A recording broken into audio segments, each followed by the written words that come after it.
Igreja Açores, o programa com a atualidade da Diocese para ouvir ao domingo, ao meio-dia, na sua Antena 1 Açores. Olá, estamos de regresso para mais uma edição do Igreja Açores. O convidado desta semana é o Padre Francisco Dolores, que foi ordenado 6 dias antes do 25 de abril, celebra os seus 50 anos e é com este sacerdote que vamos conversar no nosso espaço de entrevista. Mas antes vamos à atualidade da Diocese Açoriana. Uma missa em inglês e uma festa presidida por Dom Myron Cota são algumas das novidades sobre as festas do Senhor Santo Cristo de 2024, que decorrem entre 1 e 9 de maio, com destaque para o fim de semana de 3 a 5. Foram estas as datas adiantadas pelo reitor do Santuário, cônego Manuel Carlos Alves, numa conferência de imprensa nesta sexta-feira. As festas este ano serão presididas por Dom Myron Cota, bispo católico romano de Stockton, na Califórnia, filho de pais açorianos, mas já nascido nos Estados Unidos. Presidência que muito nos honra, quer o Santuário, quer a Diocese de Angra e as comunidades açorianas da diáspora, sempre profundamente ligadas e reconhecidas ao Senhor Santo Cristo dos Milagres, comunidades que aproveitamos para saudar, convidar e acolher. O tríduo de preparação será presidido pelo padre José Frazão, jesuíta e atual diretor da revista Brutéria e que já desempenhou as funções de provincial dos jesuítas em Portugal. O tríduo de preparação inspirar-se-á no lema deste ano dos santuários da Diocese, Senhor, ensina-nos a orar. Procuraremos não retocar o formato das festas, porque qualquer alteração, por mais justificável que seja, causa ruído, pelo que iremos manter o formato das festas que existia antes da pandemia. A liturgia da festa do Senhor Santo Cristo foi fixada pelo prelado diocesano Dom Aurélio Granada Escudeiro em 1979 e, com a anuência do nosso atual bispo Dom Armando, essas orientações litúrgicas irão ser seguidas nesta festa e nas próximas. Já a animação litúrgica fica a cargo do Coral de São José, que aceitou um desafio do Santuário do Senhor Santo Cristo dos Milagres. Aceitou o pedido de incorporar no repertório músicas compostas pelo padre José António Piques Garcia, um ribeiragrandense falecido em 2007, numa homenagem simples e muito limitada àquele que foi professor de música no Seminário de Angra e diretor do Secretariado Diocesano da Música Litúrgica e também grande operário da renovação do canto litúrgico nas nossas ilhas. Na noite de sábado, a imagem ficará na Igreja de São José para a vigília noturna. No domingo, pelas 8 horas da manhã, será celebrada a missa em inglês na Igreja Paroquial de São José, orientada esta missa para turistas e alguns imigrantes que tenham mais dificuldades em entender o português. Fazendo eco das palavras do Papa Francisco a quando a Jornada Mundial da Juventude em Lisboa, a Igreja é para todos. Todos são convidados a participar na festa, todos são chamados a prestar a sua homenagem ao Senhor Santo Cristo dos Milagres, porque importa que todos caminhemos juntos e com empenho na construção do mundo melhor. O tríduo preparatório será orientado pelo padre jesuíta José Frazão. A capa que irá vestir a imagem do Senhor Santo Cristo dos Milagres este ano será a capa 39, a última a chegar ao convento, já neste mês de abril, e que foi oferecida por Rita Sofia Rebelo Pavão, a sua mãe Teresa, e pela tia-avó Helena Batista, todas naturais de Santa Bárbara, da Ouvidoria das Capelas, concelho de Ponta Delgada. Arranca hoje o primeiro de 8 domingos dedicados ao culto ao Divino Espírito Santo nos Açores. Durante décadas, a Igreja teve uma relação de pouca proximidade com a festa de religiosidade popular, situação que se tem invertido nos últimos tempos. Prova disso é o facto de alguns sacerdotes açorianos já terem integrado inclusivamente comissões de impérios ao Divino. O cônego Adriano Borges fez parte da Comissão do Império de São Carlos na Ilha Terceira e fala da experiência como algo muito gratificante para um sacerdote, por conhecer uma fé mais genuína. Uma experiência fantástica, muito compensadora, enriquecedora, melhor dizendo. Foi uma experiência de conhecer uma fé genuína das pessoas nas suas casas. A festa tem como um ano de antecedência de preparação, como sabem, e as coroas vão indo de casa em casa.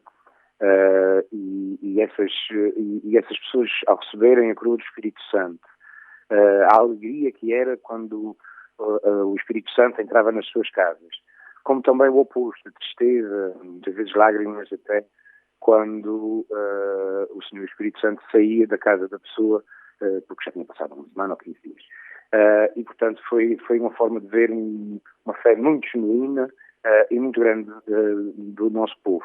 Às vezes, nós padres estamos assim um bocadinho longe daquilo que é a religiosidade das pessoas, e às vezes até com certo tom que não é o mais apropriado, mas quando a gente se envolve da forma como eu tive essa oportunidade, até vou dizer a sorte de ter visto com os meus olhos a forma como a fé genuína do nosse povo é tão bonita e tão forte. O padre Adriano Borges garante que naquela comissão era só mais um dos membros. Eu senti-me um mordomo igual aos outros e fiz questão disso desde o início. Tive a sorte, o privilégio de ter de ser incluído numa equipa foi uma equipa fantástica, uma equipa que me orgulho muito de ter pertencido a esta equipa. Eu nem de longe nem de perto eu era o responsável maior, que não era eu era um dos outros iguais aos outros e trabalhei como os outros e tentei viver isso da mesma forma e, portanto, foi muito bonito, foi uma experiência riquíssima, que me enriqueceu a mim pessoalmente. E, portanto, da parte das pessoas, claro que havia, das pessoas fora da equipa, da comissão, quando se soube, ou quando se começou a falar, ou quando se viram também que eu estava envolvido, as pessoas acharam muito bem, fui muito bem aceito, as pessoas acharam graça. Pela primeira vez temos um padre que está connosco, que faz o mesmo caminho connosco, que também alinha na espiritualidade e na religiosidade popular, e, portanto, foi uma experiência muito boa e não senti de forma diferente de me tratarem por ser o padre da freguesia, não. O sacerdote assume que a Igreja errou ao querer impor regras num culto que é do povo. Houve um período da nossa história que não é muito antiga, até relativamente recente, em que se tentou disciplinar um bocadinho aquilo que que é a grande devoção do povo açoriano ao Espírito Santo. E isso não só foi mal acolhido pelas pessoas, como também a Igreja procedeu muito mal. Não quer dizer que nós, nos envolvendo e estando junto das pessoas, que é também um enriquecimento para as próprias comunidades, naturalmente que sim. Mas ser a Igreja tentar impor algumas coisas não é nem apropriado, nem é o melhor, nem para a Igreja, nem para as pessoas. Portanto, o melhor é deixar que esta liberdade que vem do povo, porque é uma fé que está arraigada no povo, essa liberdade que existe, que continue. E nós estamos aqui a apoiar e espiritualmente também a acompanhar as pessoas. Mas deixar que o Espírito faça um caminho dentro da comunidade. O Espírito Santo é isso. O Espírito Santo é, sobretudo, liberdade. Sopra onde quer, vai onde quer, faz o que quer e, portanto, o que as pessoas fizeram foi apreender aquilo que é a força do Espírito Santo nas suas vidas e nas suas comunidades e festejarem de formas muito particulares, que não é igual nas ilhas todas, não é igual até às vezes de comunidade para comunidade, e comunidades até próximas.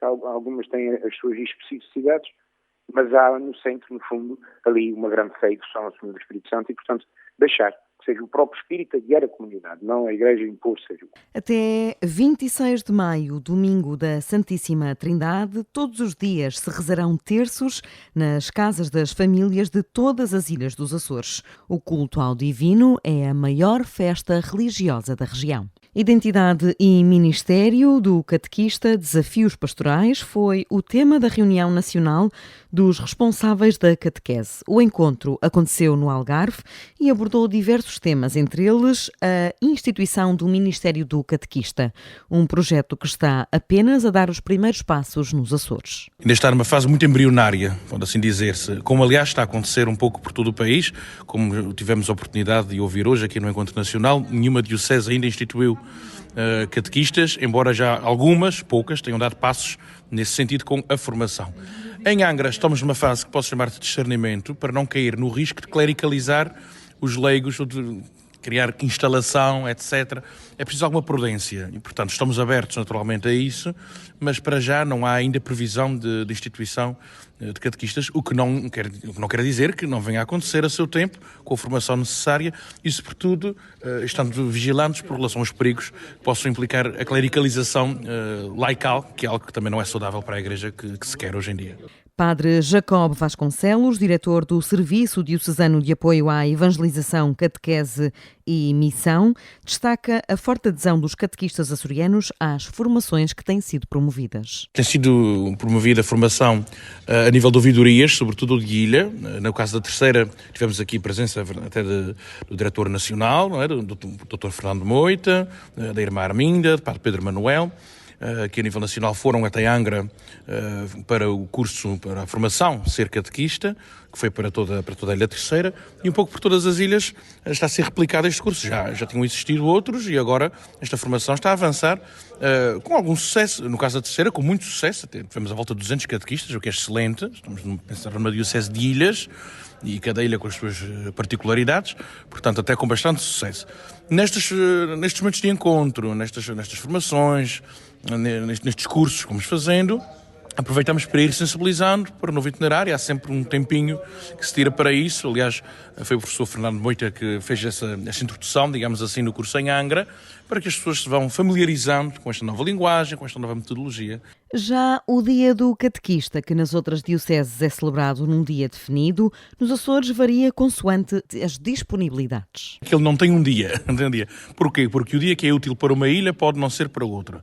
Há que estar atento à idiosincrasia e de cada espaço, de cada forma de ser e de estar, e, portanto, cada ilha ou ouvidoria procura o dia mais conveniente. No caso da Ilha Terceira, vamos fazer a nível de ilha este dia no dia 25 de Abril, aproveitando ali o feriado, com momentos de formação, com momentos de convívio, com momentos de oração e de reflexão. Portanto, podemos dizer assim, dividir em 4 tempos aquilo que será o dia do catequista.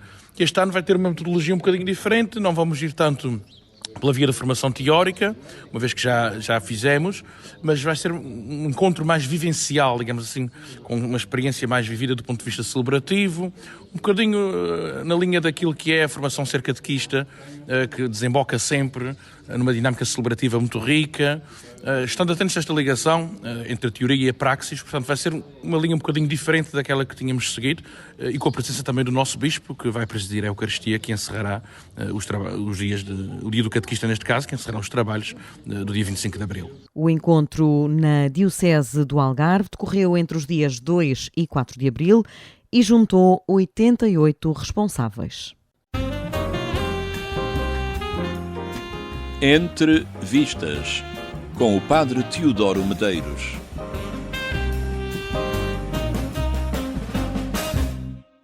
La Strada é o filme preferido do Papa Francisco. Trata-se da emocionante e inesquecível história de Gelsomina, uma rapariga pobre e ingênua que é vendida pelos pais a um artista de rua para ser a sua assistente. Gelsomina materializa a inocência, a bondade e a gentileza, ao passo que Zampano, interpretado por Anthony Quinn, é um homem frustrado, dado à bebida e de poucos amigos. O filme é realizado por Federico Fellini, sendo a protagonista interpretada pela sua esposa, Giulietta Massina. O papel tem muitos momentos cómicos e rendeu a Massina comparações com o grande Charlie Chaplin. Mesmo assim, trata-se de um drama, revelando as dificuldades que os pobres enfrentam. Estamos perante uma obra-prima do neorrealismo italiano, o movimento que usava muitas vezes atores amadores para retratar as dificuldades do pós-guerra italiano. Neste caso, Gelsomina tem também sido interpretada como uma figura de Cristo, ou seja, o inocente que carrega o peso dos pecados dos outros. La Strada é um filme sensível, rico de simbolismo e enternecedor no retrato da eterna luta entre o bem e o mal. Bom visionamento, boa semana e um santo domingo para todos. E o nosso convidado desta edição do Igreja Açores é o cônego Francisco Dolores, um sacerdote bastante popular pelos sítios, pelas comunidades por onde passou. Foi ordenado há 50 anos, alguns dias antes do 25 de Abril, mais concretamente a 19 de Abril de 1974, em Vila do Porto, Santa Maria, na sua ilha natal. Foi assim que deu a sua primeira missa. Dias depois vem para a terceira, inicia a vida sacerdotal já em contexto de liberdade. A 19 de abril deste ano, a Sé Catedral vai receber a celebração das suas bodas de ouro sacerdotais, seguida de um jantar no Clube Musical Angrense, onde todos os seus amigos poderão participar. Boa tarde, antes de mais, Padre Dolores. Boa tarde, como está? Obrigada por estar connosco. Um jovem com sede de liberdade foi ordenado num ano que se tornou histórico para Portugal. Como é que se é padre neste contexto, há 50 anos?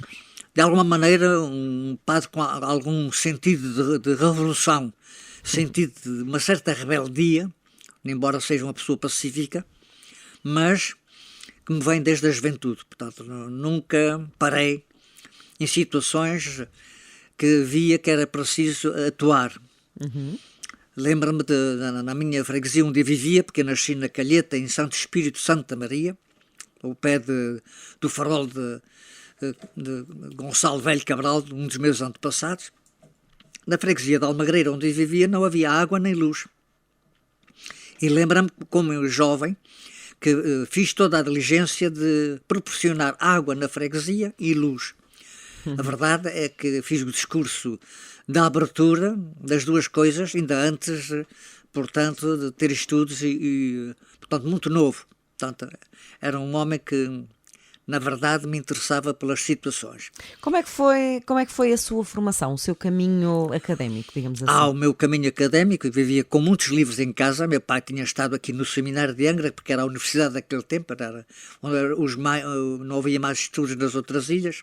Era a universidade da altura. Era a universidade da altura. Meu pai era, portanto, mais tarde foi professor, diretor do Asilo Escola Agrícola, depois também professor na Calheta, onde eu nasci, em Santo Espírito. E depois, mais tarde, ingressou na Aeronáutica Civil, portanto, era oficial da Aeronáutica, tendo subido de posto até administrador da ilha, portanto, do aeroporto de Santa Maria.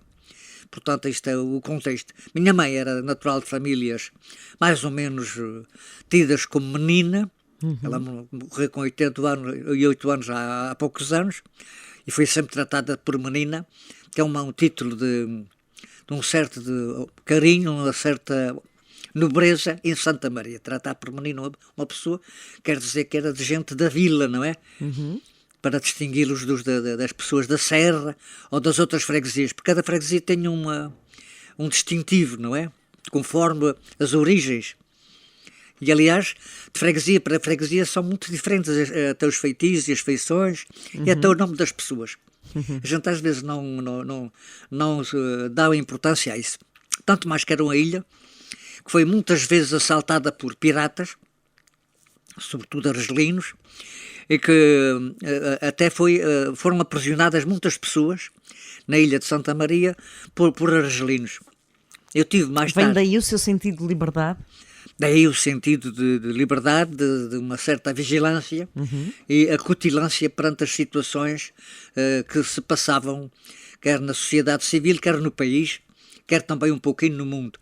Meu pai era um homem que assinava a Reader Digest, que era uma revista naquela altura muito importante, hoje praticamente não vale nada, e apresentava os principais assuntos da humanidade. Era um meio de comunicação muito importante que a gente recebia todos os meses em casa e lia, além de outros livros. Meu pai tinha uma boa biblioteca e os livros, de alguma maneira, é que me fizeram. Não fui à instrução primária. Quer dizer que eu não frequentei propriamente a escola. Tinha em casa professores, meu pai, não é? Que dava explicações. Minha mãe tinha estado também num colégio, em São Miguel, no Colégio de São Francisco.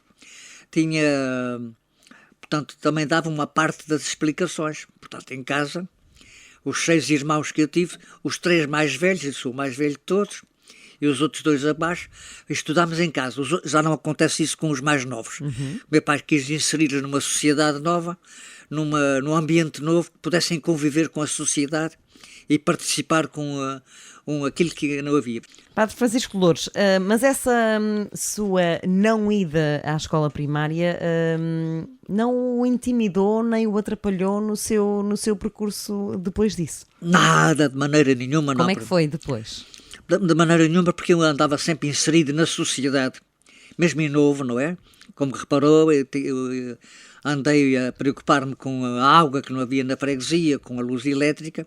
Isso não me impedia de ter atividades vamos lá ver, escolares, não é? Também, não indo à escola na ilha de Santa Maria, naquele lugar de Almagreira, porque não havia uma escola, era uma copeira que servia de escola. E depois como é que percebe que que tem esta... Quando é que começa a discernir o seu futuro enquanto sacerdote? Sacerdote, isso aparece um pouquinho mais tarde. Aos 13 anos, meu pai perguntou se eu queria continuar a estudar. Eu disse que sim, não é? Ainda não sabia bem o que é que eu queria. Mas optei pelo Colégio de São Miguel, a Igreja Velha do Colégio de Ponta Delgada, que de alguma maneira eram alunos que iriam mais tarde para o Seminário de Angra. Lembro-me que o meu curso teria 33 para aí aproximadamente, e lembro-me que a única que chegou a sacerdote fui eu. Portanto, o seminário era uma possibilidade das pessoas terem estudos. E sobretudo vir para a Angra é como se viessem para a universidade, porque nas outras ilhas não havia mais estudos, não é? Portanto, o seminário de Angra era a universidade da altura. Dava-se o curso de filosofia, o curso de teologia. Que foram os cursos que tirou? Foi os cursos que tirei, os cursos normais, embora também havia no seminário de Angra aulas de várias coisas. Uma das coisas que eu aproveitei bem, porque no seminário fui bibliotecário e também era o encarregado da saúde do seminário. Portanto, trabalhava conjuntamente com o Dr. Mário Lima, que me ensinou que a gente tinha aulas de medicina naquele tempo no seminário. Porquê? Porque se fôssemos padres, nas freguesias rurais, normalmente a primeira pessoa que eles procuravam era o padre a queixar-se que estava com febre ou que tinha uma doença aqui e ali, e o padre muitas vezes ou resolvia o problema, como naqueles padres daqueles antigos, daquele tempo, ou então também médicos não havia muitos na ilha, não é verdade? Aqui, pelo menos na Ilha Terceira. Nas outras ilhas ainda muito menos, não é? Mas neste tempo, final de seminário, início de ordenação, como é que sentia o pulsar das comunidades, e particularmente aqui na Ilha Terceira, que era, aliás, foi dizer a sua missa nova a Santa Maria e depois voltou para a Terceira, claro. E ficou sempre nestas comunidades? Porquê? Porque, na verdade, eu era um homem que tinha uma maneira de estudar completamente diferente dos outros, que normalmente fazem um estudo linear, leem os textos. O meu estudo não era linear, era de fixar, de fotografia, fotopágina. Portanto, vira-se a página, fixa-se, não é? E depois a memória vai buscar a página onde é que está aquilo e a gente vê isso. A sua? A tua. A sua? A tua. Portanto, no seminário, evidentemente que estive também nos escuteiros do seminário, fazia parte dos teatros, do orfeão do seminário, daquelas atividades, e depois tive iniciativas em várias paróquias da Ilha Terceira. Aliás, eu fui o primeiro aluno do seminário de Angra, naqueles tempos velhos de rigor, em que não se podia sair do seminário. Fui o primeiro aluno do seminário que teve uma chave dada pelo reitor, precisamente para ir trabalhar para a Ribeirinha com jovens. Ribeirinha, num tempo de Padre Osvaldo, que já Deus tem, e também fundei o primeiro grupo de escuteiros ainda no seminário, que foi o grupo da Sé, o 385, grupo de escuteiros da Sé. Portanto, que até fui expulso. Acha que esse seu perfil mais, diria, rebelde, mais com sede de liberdade, foi também alimentado por essa convivência constante com jovens da sua idade. Sem dúvida, e sobretudo com a diversidade de posições que os jovens açorianos têm. A reação de um micalense não é nada igual a um ariense, embora sejamos muito próximos das ilhas, e muito menos de um picaroto, ou de um feirense ou de um florentino.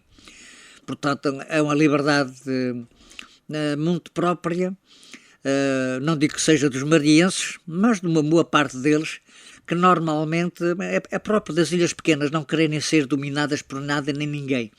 Portanto, isso depois reflete-se um pouquinho nas atitudes que a gente tem. É importante. Padre Francisco de Loures, vamos então voltar a esse dia de regresso de Santa Maria para a Terceira.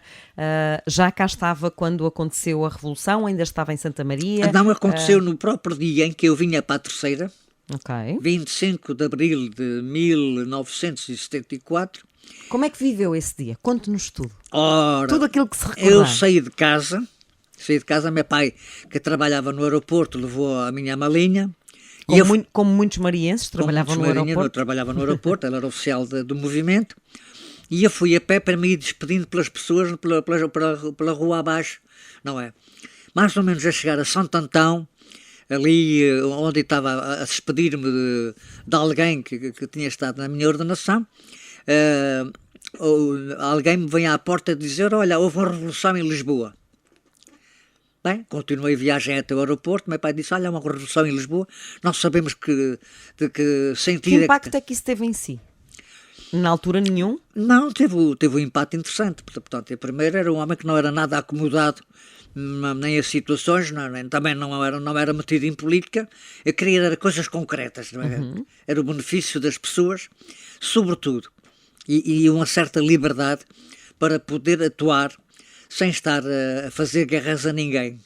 Aliás, era muito próprio daquela época haver os queixinhas, comida e águas. Portanto, os PIDs continuam por aí, não é? Exatamente. Os PIDs em Santa Maria, coitados, era no aeroporto de Santa Maria, mas era só serviços estrangeiros, não é? Nunca me fizeram mal nenhum. Como é que foi essa viagem, então, para a Terceira? Essa viagem tive que esperar um pouquinho, não é? Já não pude embarcar nesse dia, porque tive que esperar para o sábado. Isto era uma quinta-feira, tive que esperar para o sábado. Então, meu pai, fui para o serviço do meu pai, que era mesmo do movimento em que levava as pessoas ao avião. Embarquei para São Miguel para a Terceira. Disseram: daqui para a Terceira não se pode chegar ainda lá, porque a base está num alvoroço. Num alvoroço, e aquilo é militares, e aquilo era mesmo militares. Então fiquei em casa de alguém que era aqui da Terceira, Dr. Luís Azevedo, em São Miguel.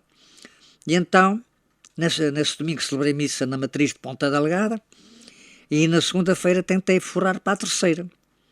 Portanto, consegui contatar com a Terceira, vim para a Terceira, evidentemente depois de 1000 vezes revistado, mas eu não sabíamos as coisas como eram, se era bem, se era para mal. E aqui chegamos à Terceira.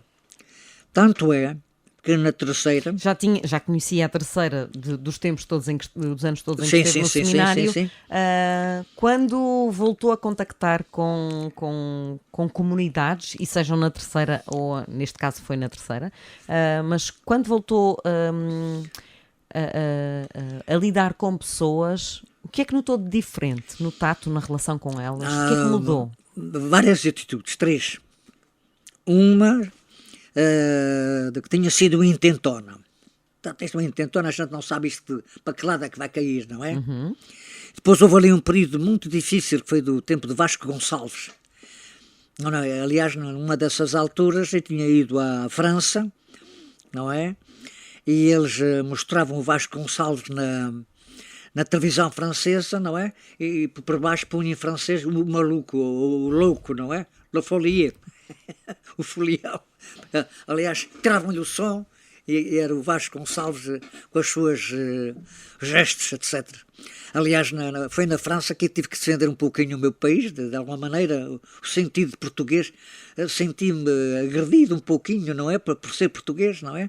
A dizer, aliás, eu fui a um dos correios em Toulouse, na França, o pé de Toulouse, E eles, quando viram que eu era português, então que maluqueira é essa que se passa em Portugal? Claro, em francês. Disse assim, pois, os países têm as suas épocas, têm os seus tempos, não é? E nessa altura acho que disse qualquer coisa, porque no tempo em que se fundou o meu país, que é muito mais antigo que a França, não é?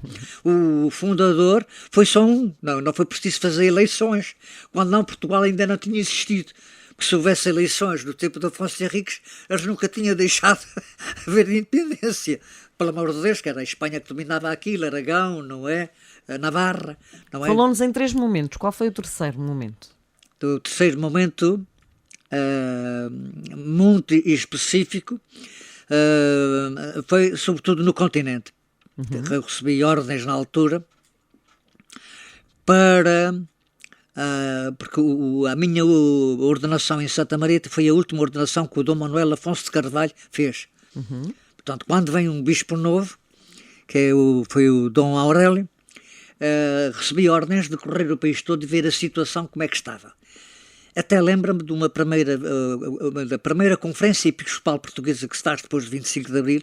O Dom Aurélio não quis ir, porque ele tinha sido certamente militante da Ação Católica e poderia estar juntamente daqueles que estavam a ser perseguidos lá no continente, com razão ou sem razão. O arcebispo de Braga havia sido preso, e então ele mandou-me no lugar dele para uma conferência episcopal. Portanto, eu era o único padre que estava junto dos bispos a representar o meu bispo diocesano.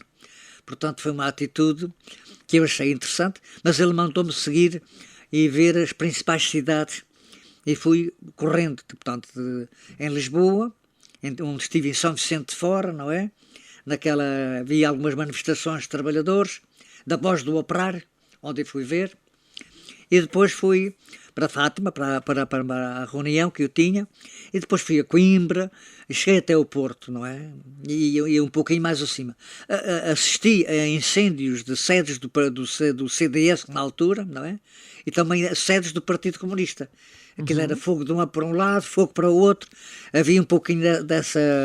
Mas a própria forma como as pessoas passaram a ver a Igreja, passaram a vê-la com outros olhos. Como é que Aliás, havia... um recém-ordenado lidou com isto? Com muita liberdade, primeiro que tudo. Com muita liberdade e sem ter modelos fixos de sacerdote, um modelo único, não. Aliás, havia sacerdotes em Portugal que às vezes não Quis ter a liberdade de criar o seu próprio modelo de sacerdócio. Sim, o meu próprio modelo de sacerdote, a minha maneira de ser, não é? Ter liberdade de falar, liberdade de expressar, liberdade de pensar, até liberdade de discordar. Coisa que era muito difícil na altura discordar, não é? Porque havia um chamado mimetismo, não é? Tipo camaleão, não é? Tu adaptas conforme as cores onde viveres, não é? Era uma coisa que se dizia, não é verdade? Sim. Portanto, para onde fores, faz o que vires fazer, não é assim que se diz em português, esse ditado? Eu não era um pouquinho assim, era um bocadinho diferente sobre isso. De tal maneira que em diversos lugares onde estive, tentei modificar situações, nomeadamente na primeira freguesia por onde eu fui colocado, que era nas Lajes, ali logo depois do 25 de Abril, onde havia uma grande confusão entre os militares portugueses da Força Aérea. Era a zona que marcava os Estava no olho do furacão, no fundo. Estava no furacão. Havia, portanto, posições para um lado e posições para o outro, uns mais à esquerda, outros mais à direita, outros a gente não sabia o que é que eles queriam. E então eu aproveitei essa situação para ser um pouquinho revolucionário à minha maneira, mas para coisas boas. Foi nessa altura que eu tentei servir-me do hangar da Navy, que estava vazio, e juntamente com o José Manuel Betancourt, que era um dos primeiros deputados aqui dos Açores, e a gente chamava-lhe o mini-deputado, fomos ocupar a Navy. Aí fomos detidos pelas tropas portuguesas, militares da Força Aérea, e eu fui levado ao comandante da base, não é? Ele pergunta-me, um padre agora metido numa coisa destas, o que é que se passa aí? E eu disse, não, porque estamos fartos de pedir licenças aos militares, a ser revistados por eles, para embarcar e para desembarcar, quando a gente ali do lado das Lajes temos um hangar da Navy vazio, que pode servir de terminal para os civis. E ele ficou a pensar nisso, não é? Mas deu a sua reprimenda lá, à sua maneira, não é? À maneira de um comandante militar. Mas ali a 2 ou 3 dias, a Assembleia Regional, que já estava a funcionar, ele certamente tinha entrado em contato com o Presidente da Assembleia, que era o Dr. Álvaro Monjardim, e ele telefona-me diretamente e pergunta-me quem é que eu achava nas Lajes que fosse capaz de orientar o hangar da Navy para um terminal civil. E eu apresentei um homem que era o meu chefe de escoteiros, que era o Manel Borba, que trabalhava numa secretaria americana, dominava o inglês, falava bem o português e morava mesmo ali pertinho, era só atravessar a rua. Era o pai da Gabi, a Gabriela Borba, e da Fernanda Borba, acho que também é enfermeira, suponho eu. Tivemos muitas tensões entre o poder político e a Igreja no contexto nacional. Essas tensões tiveram um eco aqui nos Açores? Sentiu isso na altura? Em algumas localidades, sim. Sobretudo por pessoas que não sabiam dialogar. Portanto, havia uma certa desconfiança, não é? Havia uma certa desconfiança da sociedade civil, porque, tal como o início da República, também, em parte, foi devido a uma coisa. Portanto, a monarquia portuguesa esteve sempre ligada à Igreja, porque a Igreja foi a Santa Sé que reconheceu primeiramente Portugal. Foi uma atitude. O Dom Afonso Henriques ainda não pagou as 4 ossas que tinha prometido ao Papa. Não é? A verdade é esta. E essa tensão também se verificava na sociedade civil, sobretudo por certas classes sociais, sobretudo operárias, não é? Não em todos os lugares, mais no sul que no norte. No norte havia mais uma aderência e uma certa, portanto, participação da Igreja. A Igreja no norte não sofreu grandes convulsões. Eu consegui ver e visitar comunidades no norte do país, não é? E até mesmo grupos de jovens, como eu conversava. Também em Coimbra estive a ver a situação. E aqui nos Açores? Aqui nos Açores. Houve alguma alteração assim mais estrutural, mais de fundo? Não, algumas de ilha para ilha foi muito diferente, não é? Em Santa Maria também não havia muitos sacerdotes, não havia grandes coisas, e eles estavam muito habituados, os sacerdotes marienses, a lidar com o aeroporto de Santa Maria e a receber também individualidades que passavam por lá. Às vezes um cardeal, às vezes um bispo, ou uma autoridade civil, que também eram convidados a ir receber ou cumprimentar à entrada no terminal do aeroporto de Santa Maria. Em São Miguel havia localidades onde se notava uma maior de resistência, não é? Nomeadamente no interior da ilha, não é? Sociedades um pouquinho mais conservadoras, não é? Que tinham uma certa dificuldade em perceber as mudanças da sociedade. Aliás, o micalense, por natureza própria, é um pouquinho mais fechado, não é? Mais reservado. Aliás, um pouquinho mais conservador no sentido verdadeiro da palavra. Não vai assim muito por mudanças, não é? Não houve assim grandes coisas. A terceira era uma sociedade muito aberta, em parte devido aos americanos que aqui estavam na ilha. Então, isso teve uma boa influência, não só negativa, mas também positiva. Negativa, para o sim. bem e para o mal, aberta para o bem e para o mal. Aberta para o bem e para o mal. Para o mal no sentido daquela Serra de Santiago, haver empregados a viver em péssimas condições, só à beira do tostão que recebiam, sobretudo das ilhas que iam para aqui, e que eles não se preocupavam muito em ter uma casa para viver, mas um quarto para dormir. Portanto, foi nessa altura que eu comecei, já depois de padre, a celebrar a Serra de Santiago para essas comunidades. Eram comunidades pequenas de praticantes, mas fazia bem e a nossa... E um bocadinho marginalizadas. Marginalizadas para outra sociedade. Então, sociedades que tinham até o nome de um certo estilo de nobreza. Estou-me a lembrar que as Lajes se achava muito importante, a freguesia sim em si, que era gente importante. Portanto, a Serra de Santiago é como uma coisa que estava para ali, à margem da sociedade, naquele caso da Praia da Vitória. Nas outras ilhas não houve assim grandes motivações. Aliás, eu tinha estado em vésperas disso na Graciosa, A Graciosa era muito diferente das outras ilhas, porque cada comunidade tinha uma específica. Tinha Santa Cruz, depois tinha Vitória, Ribeirinha, a praia, portanto, a Graciosa, tinha a Luz. Portanto, ali havia maneiras de ser diferentes numa ilha tão pequenina, nunca vi tanta diferença que pudesse... São Jorge, normalmente as pessoas embarcavam para a terceira, sabe? Era o porto de abrigo de São Jorge e de Pico, sobretudo a Piedade de Pico vinham para aqui. Aliás, a maior parte da cidade de Angra era gente do Pico, sobretudo Santa Luzia, portanto, em Angra. Portanto, ainda no meu tempo de seminhar apanhei muita gente dessas ilhas de baixo aqui. E evangelizar neste contexto? Sentiu que estes eram novos crentes, digamos assim? Evangelizar depois de 25 de Abril faz-se de várias maneiras. Faz-se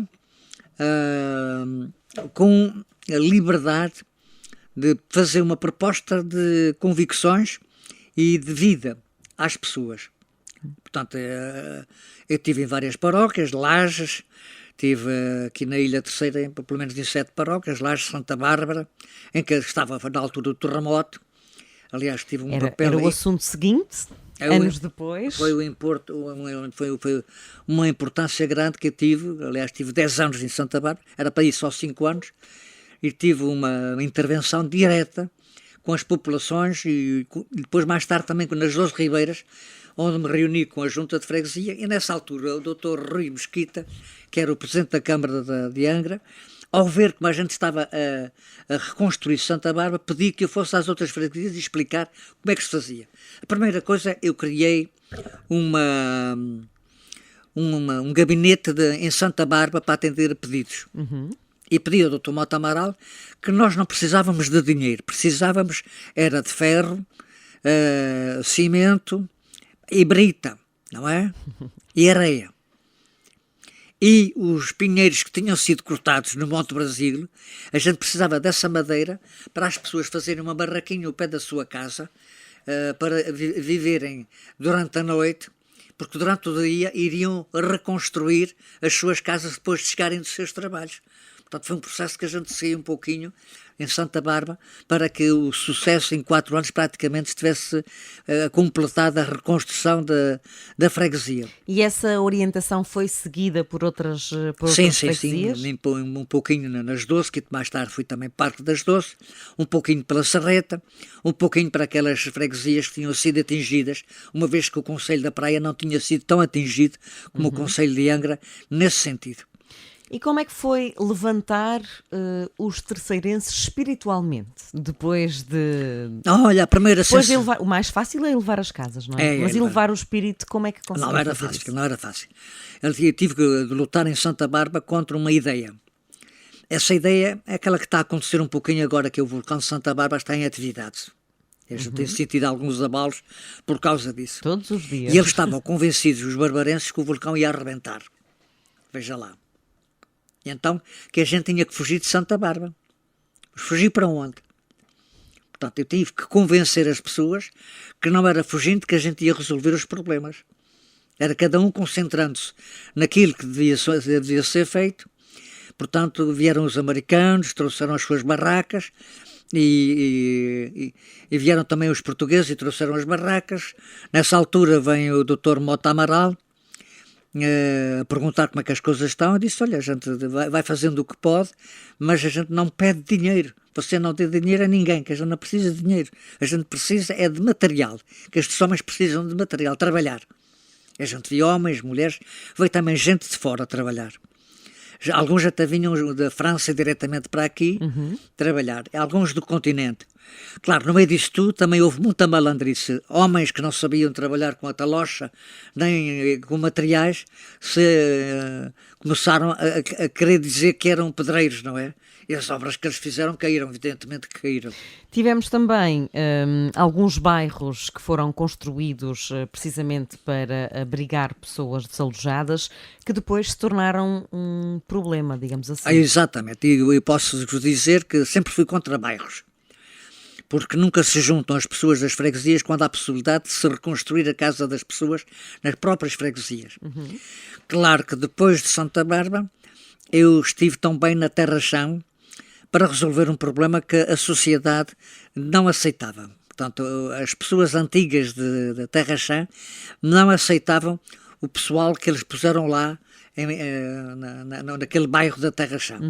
Também pude verificar um pouquinho isso mais tarde, quando fui para a Conceição, no Lameirinho também. Quais foram as estratégias que usou para esta integração social e para quebrar estes estigmas que assombravam estas comunidades? Ora, foi para já saber os pontos nevrálgicos da freguesia.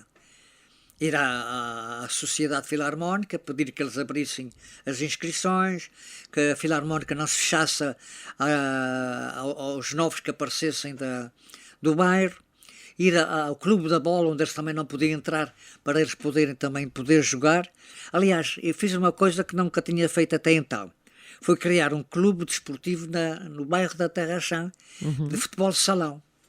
Não para competir com o outro, que era futebol normal, mas para dizer que eles também eram capazes de jogar. Então era futebol de salão. E pedi que a Casa de Povo me cedesse o seu retângulo de jogo de futebol de salão para eles jogarem lá, com regras muito duras.